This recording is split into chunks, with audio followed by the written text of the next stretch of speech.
ဒီကောင်လေးကဖုတ်ကောင်ဇမ်ဘာကြီးတကောင်ပါဒါပေမဲ့သူကလူသားတွေကိုဘယ်တော့မှမစားပဲဟင်းသီးဟင်းရွက်တွေကိုပဲအဓိကစားပြီးအသက်ဆက်နေတာပါသူကလူမစားချင်တာမဟုတ်ဘူးပြဿနာကသူကအရန်ကိုအားနည်းလို့နေတာပါ80ကျော်ဖွားဖို့တယောက်ကိုတော့သူအနိုင်မတိုက်နိုင်တယ်လို့ကလေးတွေကလည်းသူ့ကိုလုံးဝမကြောက်ကြပါဘူးဒါနဲ့သူကပြစ်မှတ်ပြောင်းပြီးရှေ့ကခွေးနဲ့ကြီးတကောင်ကိုတိုက်ခိုက်ဖို့စူးစမ်းပြန်တယ်ဒါပေမဲ့အဲ့ဒီခွေးကတရက်ကွက်လုံးမှာအဆိုးဆုံးခွေးဖြစ်နေပြီးသူ့ကိုပြန်လိုက်ဆွဲလို့ထွက်ပြေးခဲ့ရပါတယ်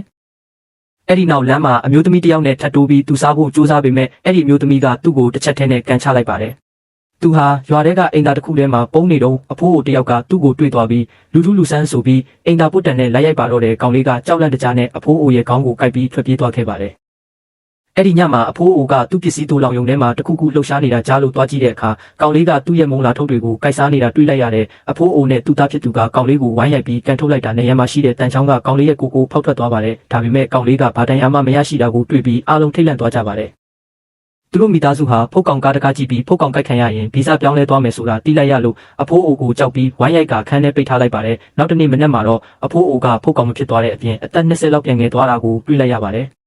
ရွာထဲကတခြားလူကြီးတွေကလည်းအဖိုးအိုငယ်သွားတာကိုတွေ့ပြီးဝိုင်းအားကျနေကြတာမို့အဖိုးအိုကဒါကိုအခွင့်ကောင်းယူပြီးရွာသားတွေကိုတန်းစီခိုင်းကကောင်လေးကိုအားလုံးရဲ့လက်တွေကိုလိုက်ကိုက်ခိုင်းပါတော့တယ်